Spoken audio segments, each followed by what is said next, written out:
Hi అండి, welcome to my YouTube channel. ఈరోజు ఎంతో రుచికరమైన సాంబార్ని ఎలా కాయాలో మన ఛానల్లో అయితే చూసేద్దాం, వచ్చేయండి. చూడండి, ఇక్కడైతే నేను 1 కప్పు దాకా కందిపప్పు తీసుకున్నాను, అలానే 1/2 కప్పు పెసరపప్పు తీసుకున్నాను. చూసారు కదండి, వీడియోలో చూపిస్తున్నట్టు క్వాంటిటీ చూసారా? ఈ క్వాంటిటీతో అయితే నేనైతే సాంబార్ అయితే ప్రిపేర్ చేశానండి. ఇక్కడైతే నేను తీసుకున్న పప్పులను అయితే నీట్గా శుభ్రం చేస్తున్నానండి. 2-3 టైమ్స్ వాటర్తో శుభ్రం చేశాను. నెక్స్ట్ నేను 1 కప్పు కందిపప్పు తీసుకున్నాను కదండి, అందుకని 2 కప్పుల వాటర్ పోసాను. అలానే 1/2 కప్పు పెసరపప్పుకి 2 కప్పుల వాటర్ అయితే పోసుకున్నానండి. ఇలా పోసుకున్న తర్వాత వాటర్ నెక్స్ట్ అయితే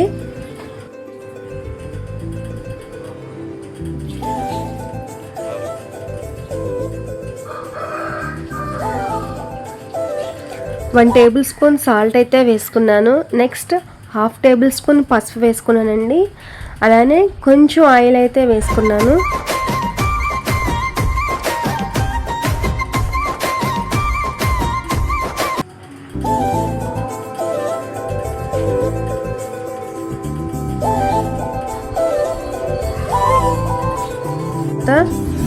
ఇవన్నీ వేసిన తర్వాత ఇప్పుడైతే కుక్కర్కి నేను విజిల్ పెట్టుకుని హై ఫ్లేమ్లో 3-4 విజిల్స్ వచ్చేంత వరకు అయితే ఉడికించడానికి పెట్టానండి.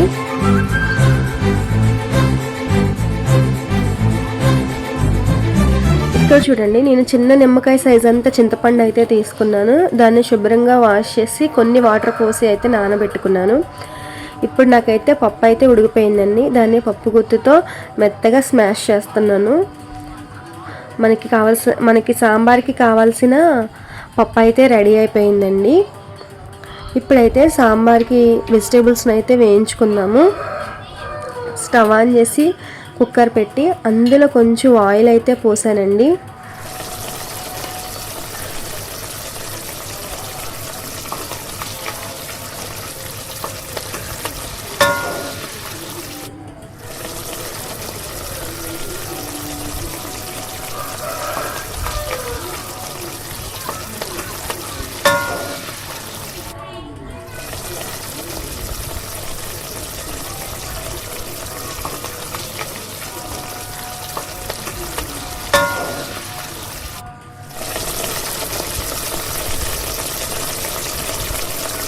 ఆయిల్ హీట్ అయిన తర్వాత 1/2 టీ స్పూన్ మెంతులు, అలానే 1/2 టీ స్పూన్ ఆవాలు వేసుకుని కొంచెం ఫ్రై చేసుకున్నానండి.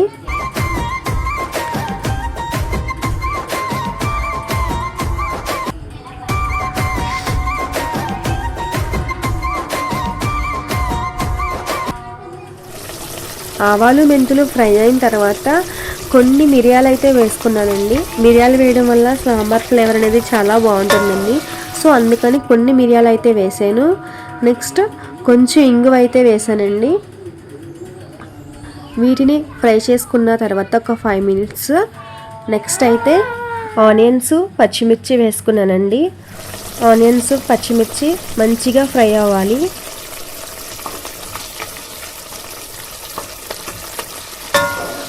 ఆనియన్స్ ఫ్రై అయ్యేలోపు అయితే నేనైతే ఇక్కడ చింతపండుని గుజ్జు అయితే తీసుకుంటున్నానండి.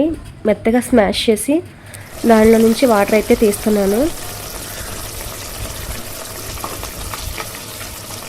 ఇక్కడ ఆనియన్స్ అనేవి మగ్గిపోయాయండి. ఇప్పుడు నేనైతే వెజిటబుల్స్ అయితే వేస్తున్నాను అందులోకి. సాంబార్లో ఆనియన్ అనేది చాలా టేస్టీగా ఉంటుందండి. మా వారికి చాలా ఇష్టం, ఆనియన్స్ ఎక్కువ తింటారు ముక్కల కంటే కూడా. సో అందుకే నేను కొంచెం ఆనియన్స్ అనేవి ఎక్కువగానే వేసానండి. ఇప్పుడు వెజిటేబుల్స్ అన్నీ కూడా వేసుకుంటున్నాను. బెండకాయ, వంకాయ, ములక్కాయ, అలానే టమాటా, వీటన్నిటిని వేసుకుని ఒక్కసారి గరిటెతో తిప్పి మూత పెట్టేసి అలా సిమ్లో పెట్టుకుని కొంచెం ములక్కలన్నీ కూడా మెత్తగా మగ్గేంత వరకు కొంచెం ఉడికించుకున్నానండి. ఆయిల్లో ఫ్రై ఉంటాయి అవి.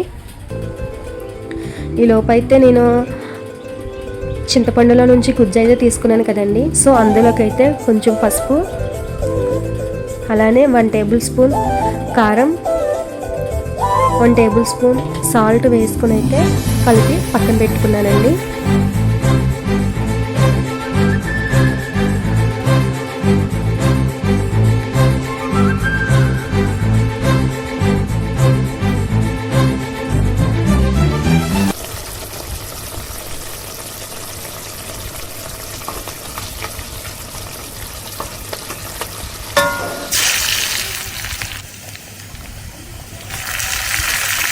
ఇప్పుడైతే చూడండి వెజిటేబుల్స్ అనేవి ఒక్కసారి చూస్తే బాగా మొత్తం కూడా మగ్గాయండి. ఈ స్టేజ్లోనైతే ఇప్పుడైతే నేనైతే చూడండి గట్టి పెట్టి అలా నొక్కితే ముక్క అనేది కొంచెం మెత్తగా ఉండాలి. సో ఈ స్టేజ్లో నేనైతే పప్పు నేను స్మాష్ చేసి పక్కన పెట్టుకున్నాను కదండి, ఆల్రెడీ ఉడికించుకున్న పప్పు, ఆ పప్పునైతే వేస్తున్నాను.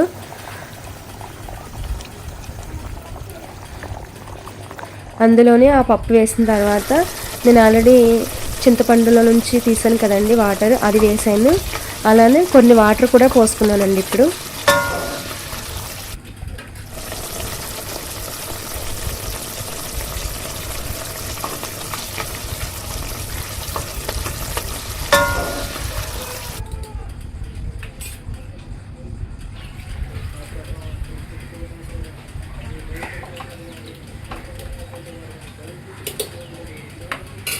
ఇలా మనం హై ఫ్లేమ్లో పెట్టి ఉడికించుకోవాలి. ఇలా కొంచెం బాయిల్ అవుతున్నప్పుడు ఈ స్టేజ్లో మనమైతే ఉప్పు చెక్ చేసుకోవాలి. ఉప్పు సరిపోకపోతే కొంచెం వేసుకోవాలి.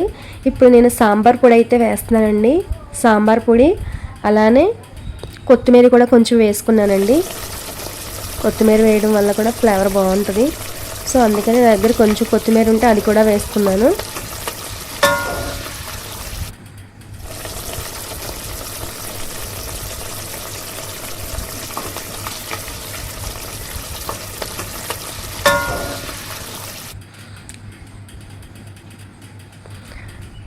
ఇదిలా ఒక 5 minutes మరిగించుకుందామండి. పక్కనైతే నేనైతే పోపు అయితే ప్రిపేర్ చేస్తున్నానండి తాలింపు కోసం. అందులో కొంచెం ఆయిల్ వేసుకుని,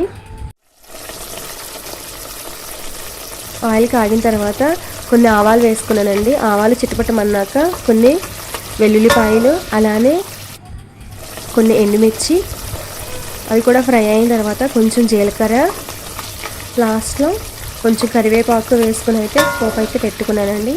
పోపు ఫ్రై అయిన తర్వాత సాంబార్లోకి అయితే వేసేసాను.